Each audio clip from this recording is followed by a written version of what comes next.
लोगों तक लेकर जाएंगे। चिट्ठी आई है उस पर मैं कुछ कमेंट नहीं करना चाहूँगी। नहीं, उसमें कार्यकर्ता मैं कुछ कमेंट नहीं करना चाहूँगी उसमें। बार बार शैलजा जी बात हो रही थी, किरण जी ने बात की भी डरो मत, डर से आगे निकलो। आपने भी कहा डर के आगे जीत है। ये डर किस तरह का डर है? ले यार आवाज ही नहीं आ रही। आप अपना नेता मान के चल रही है कि आगे देखो, नेता नहीं, मेरी बड़ी बहन है, लेकर जा। आप बड़ी बेबाक रही तो दीपक बाबरिया रोक पाएंगे यात्रा को चिट्ठी से? आप मंच से कह रहे थे कि डरने की जरूरत नहीं है। भूपेंद्र सिंह हुड्डा से ईडी सवाल जवाब कर रही है, क्या ये वाला डर का आप आह्वान कर रहे थे?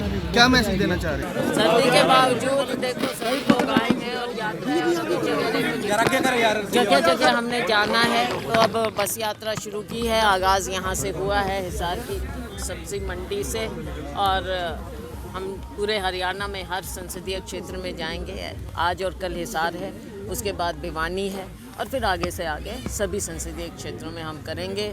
किरण जी ने, रणदीप जी ने और मैंने और हमारे सभी साथियों ने मिलकर कि हम ये यात्रा करें, हरियाणा के लोगों की आवाज़ उठाएं, और साथ में जो राहुल जी का और खड़गे जी का संदेश है, राहुल जी भारत जोड़ो न्याय यात्रा कर रहे हैं, हम उस संदेश को पूरे हरियाणा में लोगों तक लेकर जाएंगे। चिट्ठी आई है उस पर मैं कुछ कमेंट नहीं करना चाहूँगी। नहीं, उसमें कार्यकर्ता मैं कुछ कमेंट नहीं करना चाहूँगी उस पर। तो उसके लिए बातचीत पार्टी का मामला है, कर लेंगे वो, तो उस पर कमेंट नहीं करेंगे हम, प्रेस में नहीं करेंगे कमेंट। हुड्डा को भी आज हुड्डा साहब को भी ईडी ने आज तलब करा है। देखो, ईडी तो अब यूज़ किया जा रहा है, जैसे भी है, क्या लगता क्या है कि मतलब मिसयूज होता है। अच्छा, एक बार बार शैलजा जी बात हो रही थी, किरण जी ने बात की भी डरो मत, डर से आगे निकलो। आपने भी कहा डर के आगे जीत है। ये डर किस तरह का डर है? राहुल जी का नारा है ये, क्योंकि जिस तरह से भारतीय जनता पार्टी दबाने की कोशिश करती है, बेशक मीडिया भी है, और हर एक को दबाने का जो भारतीय जनता पार्टी का प्रयास है, लोकतंत्र का हनन हो रहा है, उसके खिलाफ राहुल जी का नारा है डरो मत। राहुल जी के नारे को हम जन जन तक पहुंचा रहे हैं कि किसी से दबना नहीं है, डरना नहीं है। राम मंदिर को लेकर मंच से कहा गया था कि राम मंदिर को लेकर कि धर्म के नाम पर राजनीति हो रही है, तो इसको लेकर क्या करें? धर्म के नाम पर कोई राजनीति नहीं, हम सभी लोग, राम हमारे सबके दिल में है, राम हमारे मन में है। राम के ऊपर कोई सर्टिफिकेट किसी को दे नहीं सकता इस देश में। हम सब राम को मानते हैं, हम सब भगवानों को मानते हैं।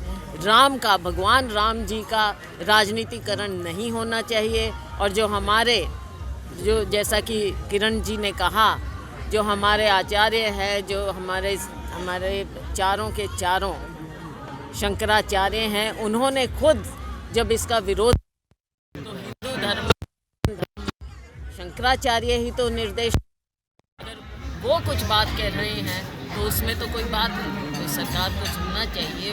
मंदिर अभी पूरी तरह से बना नहीं है, तो राजनीतिकरण ना करके भगवान राम को सबका राम रहने दें। भारतीय जनता पार्टी अपना मार्गा लगाने का प्रयास ना करे।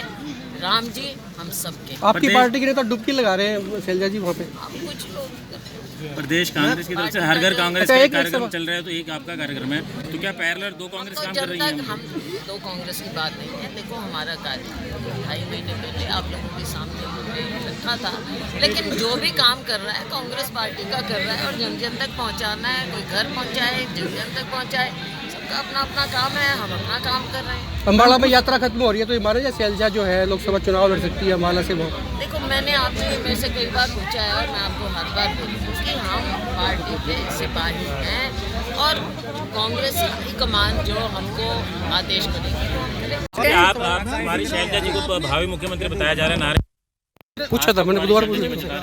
क्या देखना का ईडी कर ले यार आवाज ही नहीं आ रही। मतलब आप अपना नेता मान के चल रही है कि आगे देखो, नेता नहीं, मेरी बड़ी बहन है ये। नेता का क्या मैंने पहले ही आपकी बड़ी बहन है, ये हम तीनों ने तय तेरे ही कह भी सुनते भी है और सही में कह दे। ये जो संदेश यात्रा, कांग्रेस संदेश आगे न कर ले। हम सारी जगह निकाल रहे हैं, तो केवल इसलिए या जो हालात जो हैं पूरे प्रदेश के अंदर हैं, वो सबके सामने हैं। सामने हमारे लोकसभा का चुनाव है, और ये लोकसभा का चुनाव जीतना बहुत ज़रूरी है, और जन जन तक जो है ये आवाज़ लेकर जाना कि बदलाव की आवाज़, और जो है कि अब लोगों को ये जुमलों के अंदर नहीं फंसना, और जिस तरह से ये राजनीतिकरण करा जा रहा है धर्म का, उससे परे बचकर आगे निकलना है। लोगों को अपने बारे में सोचना होगा। भगवान सबके हैं, और जैसे शैलजा जी ने कहा कि ये किसी एक का इसके ऊपर ठप्पा नहीं लगता, प्रभु हम सबके हैं, और हम सब प्रभु के अनुयायी हैं, उनके पुजारी हैं।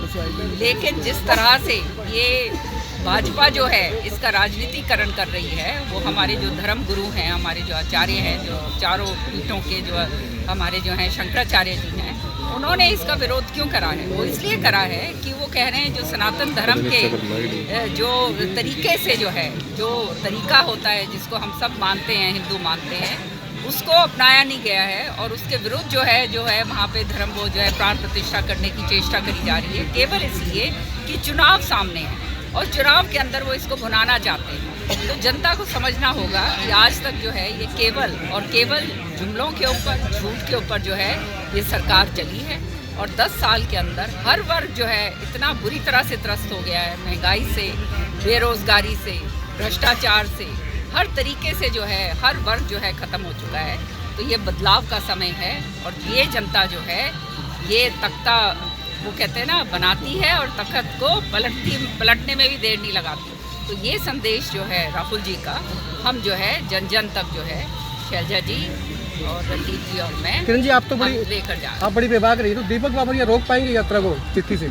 मैंने आपको कहा कि हम कांग्रेस का काम करने जा रहे हैं, कोई और तो कोई कुछ कर नहीं रहे। कांग्रेस का अपने अपने तरीके से है और ये जो है हम तीनों ने जो ये तय करा है वो इसलिए करा है कि हम जो है जनता को जोड़ें और जो जनता जो है अलग से रह गई है वो भी जुड़ के आगे बढ़े और जो है भाजपा का आने वाले समय तो बाबरी साहब को समझ नहीं आ रही बात? हरियाणा में एक इतिहास रहा है, हरियाणा का राजनीतिक इतिहास रहा है कि पिछले कुछ समय से जो केंद्र में सरकार रहती है वही प्रदेश में सरकार रहती है उसी तरीके से। तो क्या लगता है कि ये लोकसभा चुनाव है जो प्रदेश के चुनाव के जो तय कर सकते हैं भविष्य को? मेरा मानना ये है कि जनता को जो है बहकावे में रखा जाता है और अलग अलग तरीके के इवेंट करे जाते हैं, जुमले दिए जाते हैं, झूठ बोली जाती है।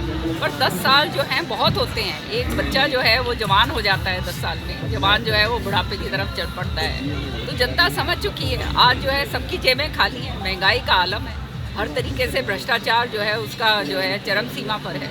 जो पॉलिसीज़ जो है सरकार ने बनाई है, आज जो बेरोज़गार ये जो आपकी GT रोड है पूरी की पूरी खाली हो चुकी है। हमारे बच्चे जो हैं पलायन कर रहे हैं, कोई उनके पास जगह नहीं है जाने के लिए। आज शादियां नहीं हो रही हमारे बच्चों की क्योंकि उनकी नौकरियां जो हैं उनको नहीं मिल रही। जो है हमारे जो फौज है उसको ख़त्म कर दिया है। तो ये सारी चीज़ें जो हैं जनता के सामने हैं और जनता को अपने बारे में सोचना होगा, किसी और के बारे में नहीं। ये जनता का अपने लिए जो है उनको अपना देखना होगा और ये जनता जब जिस दिन देखेगी तो वो पूरी तरह से समझकर जो है इनको वोट के जरिए बाहर करेगी। आप मंच से कह रहे थे कि डरने की जरूरत नहीं है, भूपेंद्र सिंह हुड्डा से ईडी सवाल जवाब कर रही है, क्या ये वाला डर का आप आह्वान कर रहे थे? क्या मैसेज देना चाह रहे हैं? शैलजा जी ने बड़ा स्पष्ट तरीके से आपको बताया, ये नारा हमारे नेता राहुल जी का है कि डरो मत। किस चीज़ का डर है?